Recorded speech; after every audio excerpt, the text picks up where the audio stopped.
भगवान के परम पवित्र नाम का कीर्तन करने वाले श्री नारद जी ने गोकर्णेश्वर नामक शिव के समीप जाकर बड़े भक्ति भाव से उन गोकर्णेश्वर महादेव की सेवा की। उसके बाद नारद जी विंध्य पर्वत पर आए।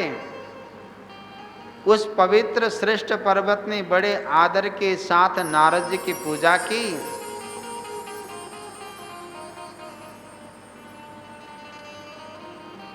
और मन में चिंतन करने लगा,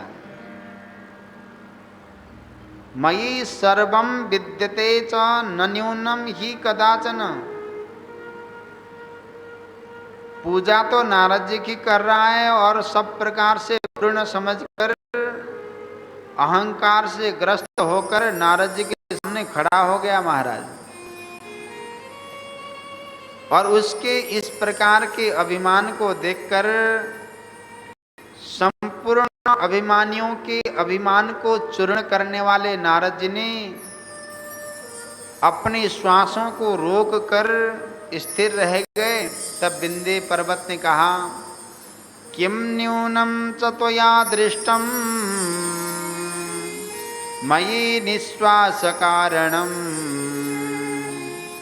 तच्छ्रुत्वा नारदो वाक्य मां ब्रवीत स महामुनि। अरे देवर्षि, आपको मुझ में कौन सी कमी दिखाई दे रही है जिसके कारण आपने अपने श्वासों को रोककर दुखी हो रहे हो। तब नारद जी ने कहा, विद्यते त्वयि सर्वं हि मेरुरुच्चतरः पुनः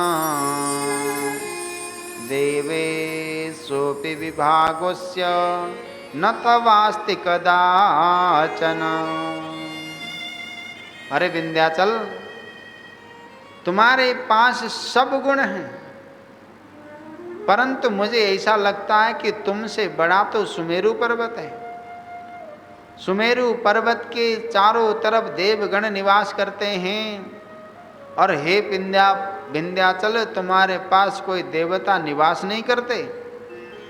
ऐसा कहकर नारद जी जैसे आए थे वैसे ही वहां से चले गए। तब विंध्याचल अत्यंत दुखी होकर विचार करने लगा, अरे मेरे जीवन आदि को धिक्कार है। अब मैं विश्वेश्वर भगवान शिव की आराधना करते हुए तब करूंगा। ऐसा मन में सोचकर भगवान शंकर के शरण में गया। इति निश्चित्य मनसा शंकरम शरणम गतः। प्रसन्नता पूर्वक भगवान शंकर के पास पहुंचा, जहां पर भगवान ओमकारेश्वर शिव स्थित थे। उसने वहां पर भगवान शंकर की एक पार्थिव मूर्ति बनाई। 6 महीने तक लगातार भगवान शंकर की आराधना करते हुए, भगवान शंकर का ध्यान में लीन रहते हुए, अपने तपस्या से किंचित मात्र भी विचलित नहीं हुआ। आराधे च तदा संभम षण्मासं च निरंतरम न चचाल तपस्थाना शिव ध्यान परायण। अब आप लोगों को मैं एक हथौड़ा मारने वाला हूं, क्योंकि कल तक की बात है, फिर हथौड़ा मारने को मिलेगा नहीं।